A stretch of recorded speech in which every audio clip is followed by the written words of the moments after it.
नमस्कार विद्यार्थी मित्रांनो, मैं हूँ पल्लवी, आपकी हिंदी की अध्यापिका। आज हम एक नया पाठ पढ़ने वाले हैं जो कि हमें 8वीं कक्षा में दिया हुआ है।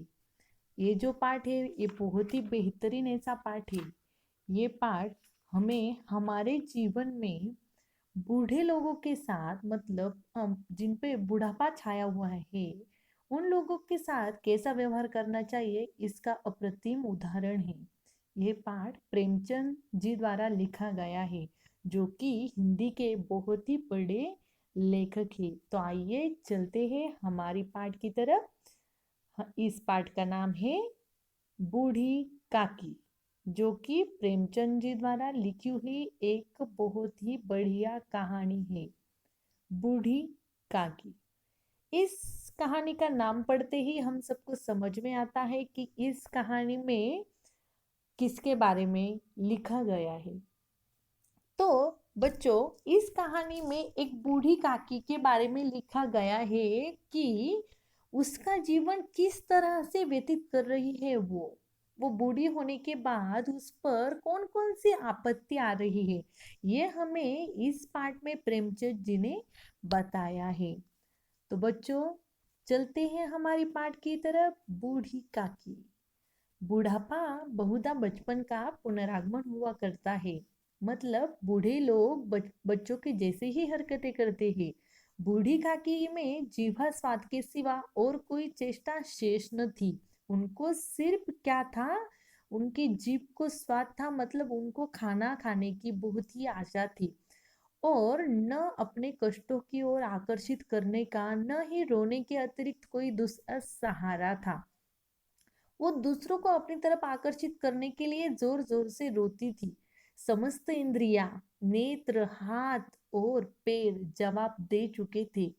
पृथ्वी पर पड़ी रहती थी और घर वाले कोई बात उनकी इच्छा के प्रतिकूल नहीं करते थे। भोजन का समय टल जाता या उसका परिणाम पूर्ण न होता या बाजार से कोई वस्तु आती और न मिलती तो ये बूढ़ी काकी रोने लगती थी। उनका रोना सिसकना साधारण रोना न था। वे गला फाड़ फाड़ कर रोती थी। उनके पतिदेव को स्वर्ग सिधारे कालांतर हो चुका था। बेटे भी तरुण होकर चल बसे थे। अब एक भतीजे के सिवा उसका कोई भी नहीं था। उसी भतीजे के नाम उन्होंने अपनी सारी संपत्ति लिख दी थी। भतीजे भतीजे ने भी सारी संपत्ति लिखवाते समय काकी को बहुत सारे खूब लंबे चौड़े वादे किए, परंतु वे सब वादे केवल कुली डिपो के दलालों के दिखाए हुए सब्जबाग थे। मतलब उन्होंने उसने वो वादे कभी पूरे ही नहीं किए। सिर्फ बूढ़ी काकी ने उसकी जायदाद, उसकी संपत्ति उस भतीजे के नाम करने के लिए उसने बूढ़ी काकी को लालच दिखाया था।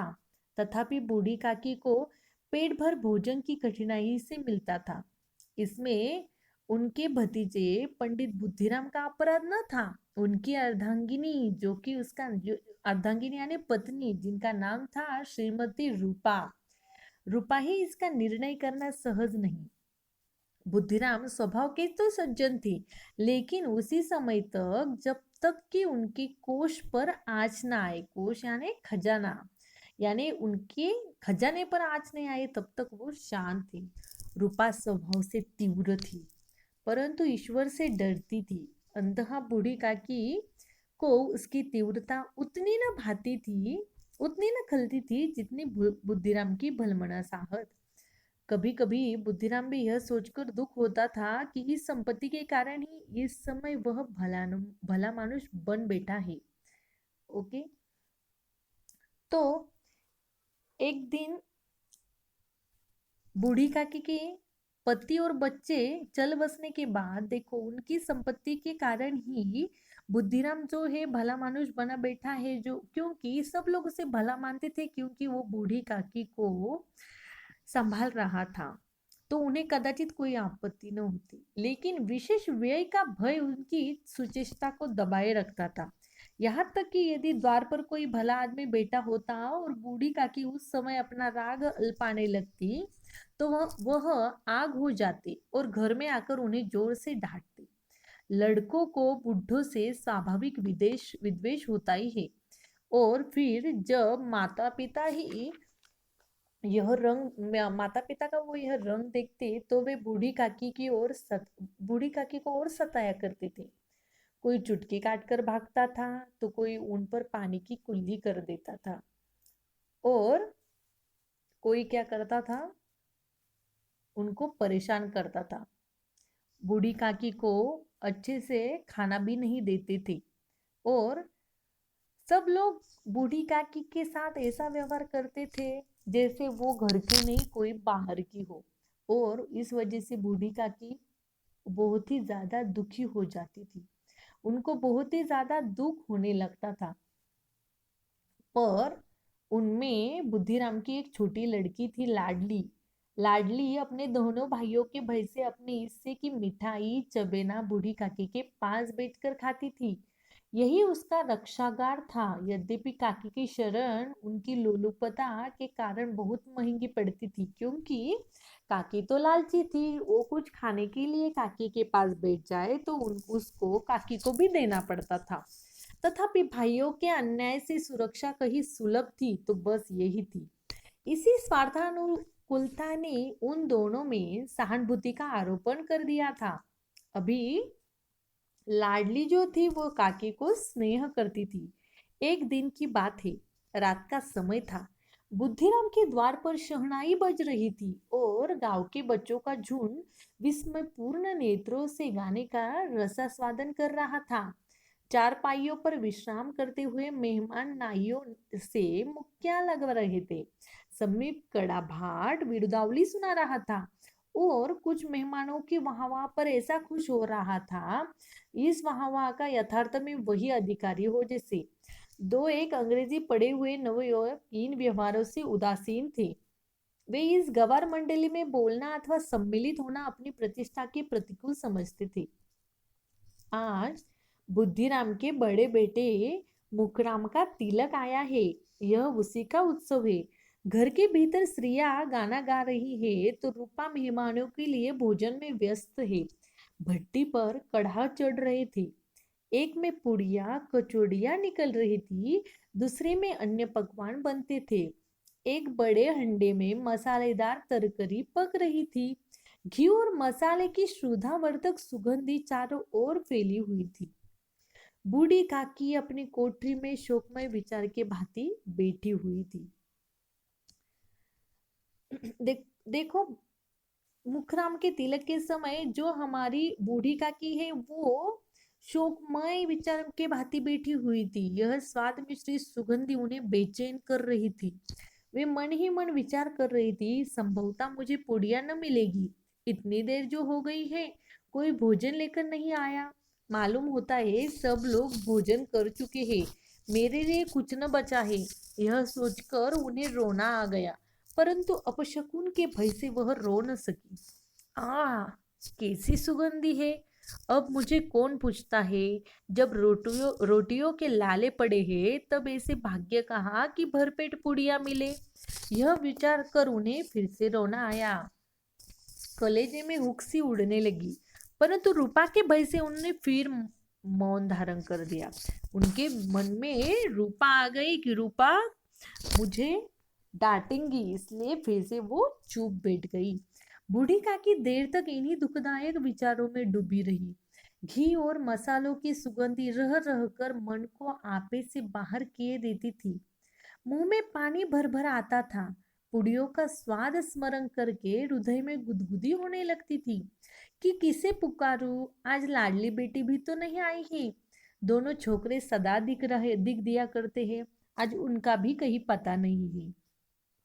कुछ मालूम तो होता कि क्या क्या बन रहा है। ऐसे बूढ़ी काकी के मन में विचार चल रहे थे। बूढ़ी काकी कल्पना में पुड़ियों की तस्वीरें नाचने लगी। खूब लाल लाल फूली फूली नरम नरम होंगी। रूपा ने भली भांति भोजन किया होगा। कचौड़ियों में अजवाइन और इलायची की महक तो आ रही होगी। एक पूड़ी मिलती तो जरा हाथ में लेकर देखती। क्यों न चलकर कढ़ा के सामने ही बैठ जाओ। उनके मन में पूड़ियों की तस्वीर नाचने लगी थी। देखो, उन्होंने सोचा कि क्यों न चलकर मैं कढ़ा के सामने ही बैठ जाऊं और देखूं गरम गरम, नरम नरम, फूली फूली, लाल लाल पूरियां।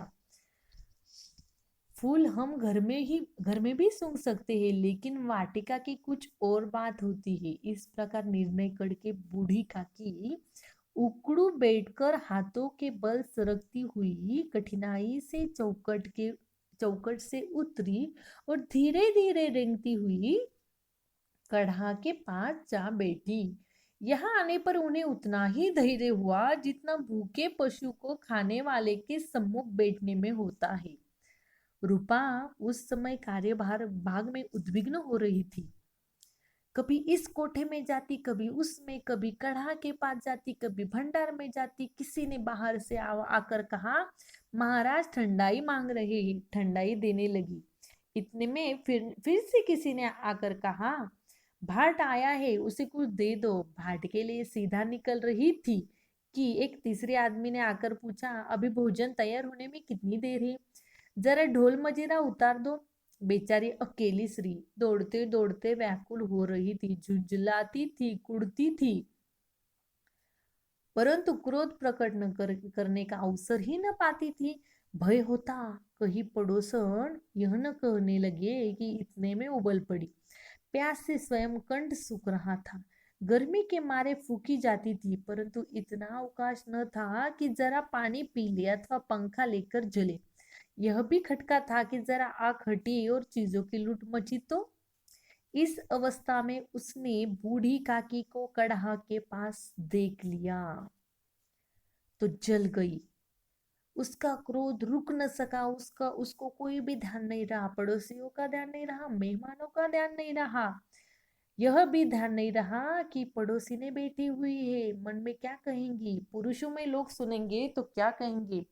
जिस प्रकार मेंढक कछुए पर झपटता है, उसी प्रकार वह बूढ़ी काकी पर झपटी और उन्हें दोनों हाथों से झटक कर बोली, ऐसे पेट में आग लगे, पेट है या भाड़ है? कोठारी में बैठते हुए क्या दम घुटता था? अभी मेहमानों ने नहीं खाया, भगवान को भूख नहीं लगा, तब तक धैर्य न हो सका, आकर छाती पर सवार हो गई। जल जाए ऐसी जीभ, दिन भर खाती न होती तो न जाने किसकी हांडी हांडी में मुंह डालती। गांव देखेगा तो कहेगा कि बुढ़िया भरपेट खाने को नहीं मिलता बुढ़िया को, तभी तो इस तरह मुंह बाए फिरती है, नाक कटवा कर दम लेगी, इतनी ढूंसती है न जाने कहाँ भस्म हो जाता है। जाकर कोठरी में बैठो, जब घर के लोग खाने लगेंगे तब मिलेगा। तुम कोई देवी नहीं हो कि चाहे किसी के मुंह में पानी न जाए पर तुम्हारी पूजा पहली ही जाए।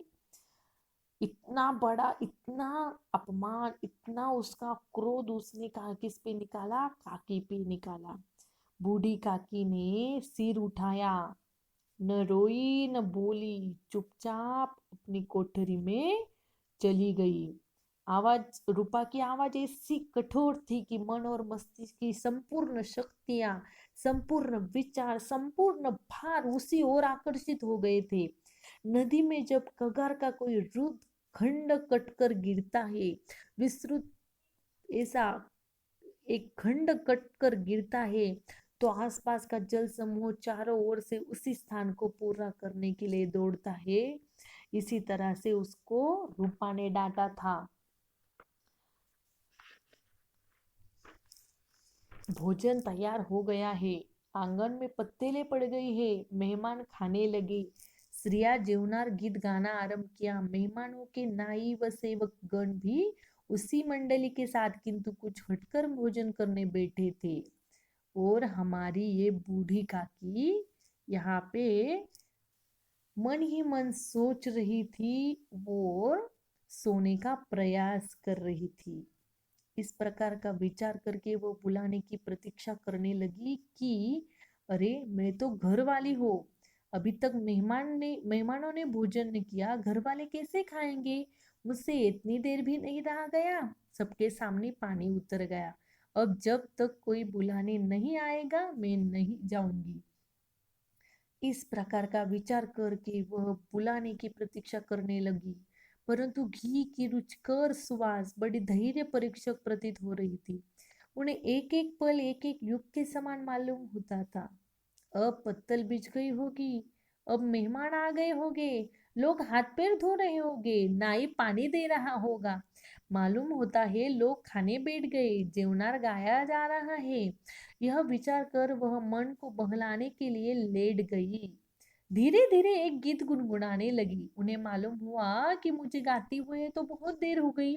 क्या इतनी देर तक लोग भोजन कर रहे हैं? किसी की आवाज सुनाई नहीं देती। अवश्य लोग खा पीकर चले गए हैं।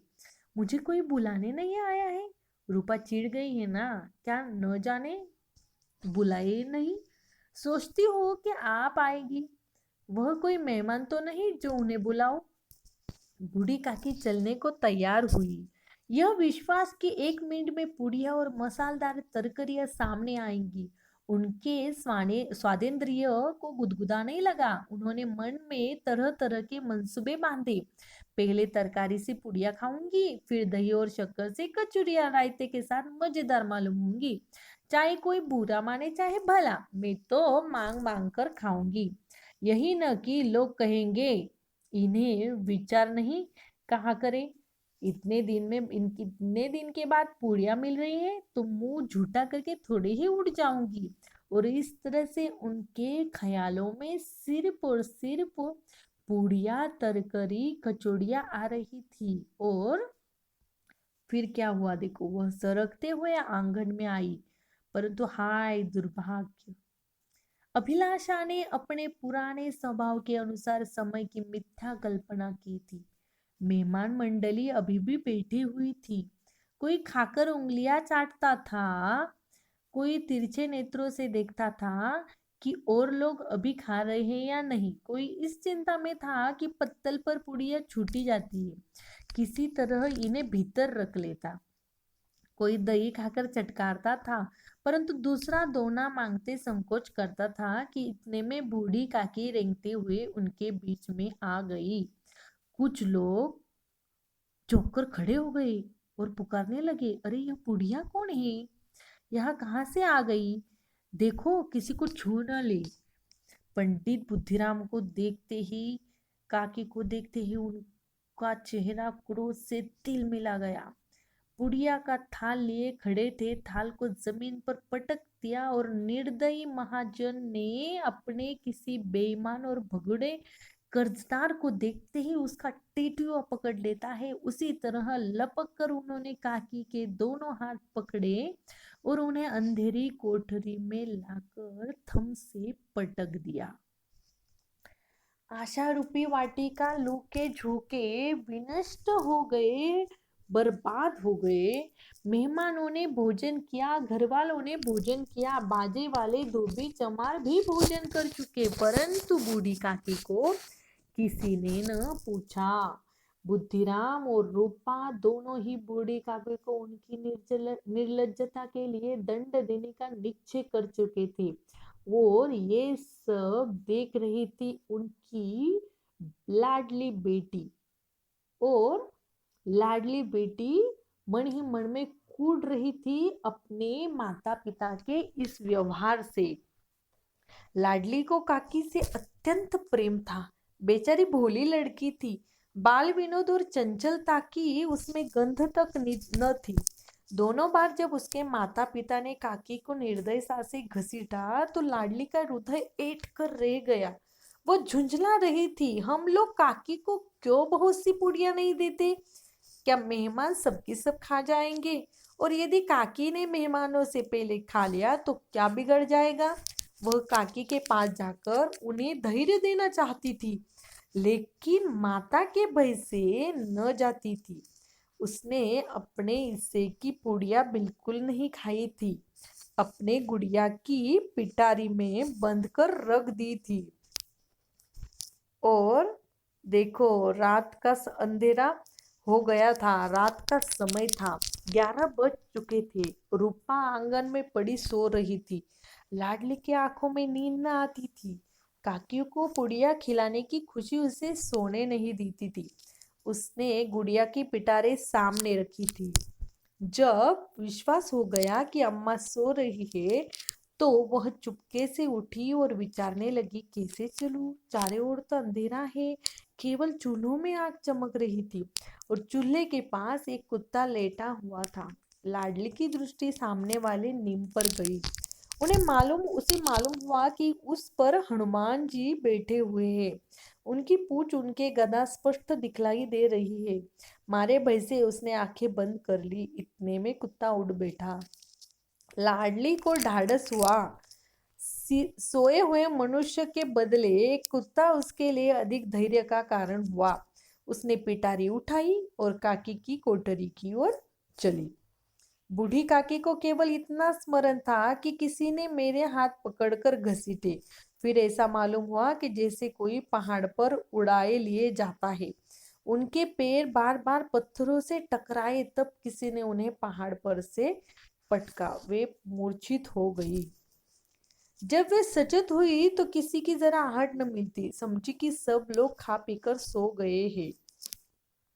और जब बुद्धिराम ने उनको पटका तब वो बेहोश हो गई थी।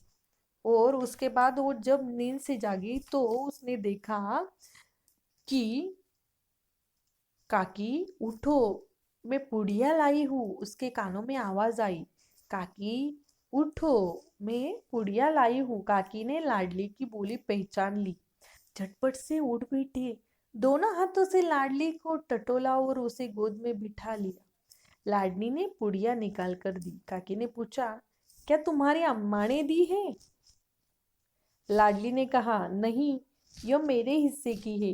काकी पुड़ियों पर टूट पड़ी। 5 मिनट में पिटारी खाली हो गई। लाडली ने पूछा, काकी पेट भर गया? जैसे थोड़ी सी वर्षा ठंडक के स्थान पर और भी गर्मी पैदा कर देती है, उसी भांति थोड़ी पुड़ियों ने काकी की क्षुधा और इच्छा को और उत्तेजित कर दिया था।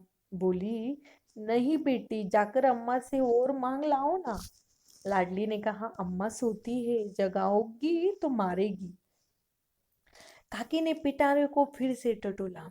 उसमें कच न खुरचन थी। बार बार होठ चाटती थी, चटकारे भरती थी। और उसने कहा, लाडली, एक काम करोगी? वे कुछ मेरा हाथ पकड़कर वहां ले चलो जहां मेहमानों ने खाना खाया है। लाडली उनका अभिप्राय समझ न सकी। उसने काकी का हाथ पकड़ा और ले जाकर छोटे पत्तलों के पास बिठा दिया। दिन क्षुधातुर हत न्यार काकी पत्तलों से पुड़ियों के टुकड़े चुन चुनकर भक्षण करने लगी। ओह, दही कितना स्वादिष्ट था! कचौड़ियां कितनी सलोनी थी! खस्ता कितनी मुकोमल! काकी बुद्धिहीन होते हुए भी इतना जानती थी कि मैं वह काम कर रही हूँ जो मुझे कदापि न करना चाहिए। मैं दूसरों की झूठी पत्तल चाट रही हूँ। परंतु बूढ़ापा तृष्णा रोग का अंतिम समय होता है। विशेष कामना का अंतिम समय होता है जब संपूर्ण इच्छाएं एक केंद्र पर आ लगती है। बूढ़ी काकी में यह केंद्र उनकी स्वादेंद्रिय थी। ठीक उसी समय रूपा की आंख खुली। उसे मालूम हुआ कि लाडली उसके पास नहीं है। वह चौंकी, चारपाई के इधर उधर ताकने लगी कि कहीं नीचे न गिर गई। उसे वहां न पाकर वह उठी तो क्या देखती है कि लाडली झूठे पत्तलों के पास चुपचाप से खड़ी है और बूढ़ी काकी पत्तलों पर पड़े पूड़ियों के टुकड़े उठा उठाकर खा रही है। रूपा सन्न रह गई। किसी पशु की गर्दन पर छुरी चलते देखकर जो अवस्था उसकी होती है वही उस समय हुई। एक ब्राह्मणी दूसरों की झूठी पत्तल टटोले, इससे अधिक शोकमय दृश्य असंभव था। पूड़ियों के कुछ ग्रासों के लिए उसकी चचेरी सांस ऐसा निकृष्ट कर्म कर रही है। यह वह दृश्य था जिसे देखने वाले हृदय कांप उठते थे। ऐसा प्रतीत होता था मानो जमीन रुक गई, आसमान चक्कर खा रहा है, संसार पर कोई आपत्ति आने वाली है। रूपा को क्रोध न आया। शोक के सम्मुख क्रोध कहा, करुणा और भय से उसकी आंखें भर आई। इस अधर्म का भागी कौन है? उसने सच्चे हृदय से गगन मंडल की ओर हाथ उठाकर कहा, हे परमात्मा, मेरे बच्चों पर दया करो, इस अधर्म का दंड मुझे मत दो, नहीं तो मेरा सत्यानाश हो जाएगा। रूपा को अपनी स्वार्थपरता और अन्याय इस प्रकार प्रत्यक्ष रूप में कभी नहीं दिखे थे। वह सोचने लगी, हाय कितनी निर्दयी हूं मैं, जिसकी संपत्ति से मुझे आय हो रही है उसकी यह दुर्गति, और वह भी मेरे कारण। हे दयामय भगवान, मुझसे बड़ी भारी चूक हुई है, मुझे क्षमा करो। आज मेरे बेटे का तिलक था, सैकड़ों मनुष्य ने भोजन पाया, मैं उनके इशारों की दासी बनी रही, परंतु अपने नाम के लिए सैकड़ों रुपए व्यय कर दिए, परंतु जिसकी बदौलत हजारों रुपए खाए, उसे इस उत्सव में भी भरपेट भोजन न दे सकी। सिर्फ इसी कारण तो वह वृद्धा असहाय है। रूपा ने दिया जलाया, अपने भंडार का द्वार खोला और थाली में संपूर्ण सामग्रियां सजाकर काकी की ओर चली। आधी रात जा चुकी थी, आकाश पर तारों के थाल सजे हुए थे, उन पर बैठे हुए देवगण स्वर्गीय पदार्थ सजा रहे थे, लेकिन उसमें किसी को वह प्रमाद प्राप्त नहीं होता सकता था जो काकी को अपने सम्मुख थाल देखकर प्राप्त हुआ। रूपा ने कंठा रुद्र स्वर में कहा, काकी उठो, भोजन कर लो, मुझसे आज बहुत भूल हुई है, उसका बुरा न मानना, परमात्मा से प्रार्थना कर दो कि वह मेरा अपराध क्षमा कर दे। भोले भोले बच्चों की भांति जो मिठाइयाँ पाकर मार और तिरस्कार सब भूल जाता है, बूढ़ी काकी वैसे ही सब भुलाकर बैठी हुई खाना खा रही थी। उनके एक एक रोए से सच्ची सदिच्छाएं निकल रही थी और रूपा बेटी स्वर्गीय दृश्य का आनंद लेने में निमग्न थी। ये जो हमारा बूढ़ी का के ये जो पाठ था, ये आपने अभी सुना, इसके लिए धन्यवाद। Please subscribe my channel. Thank you.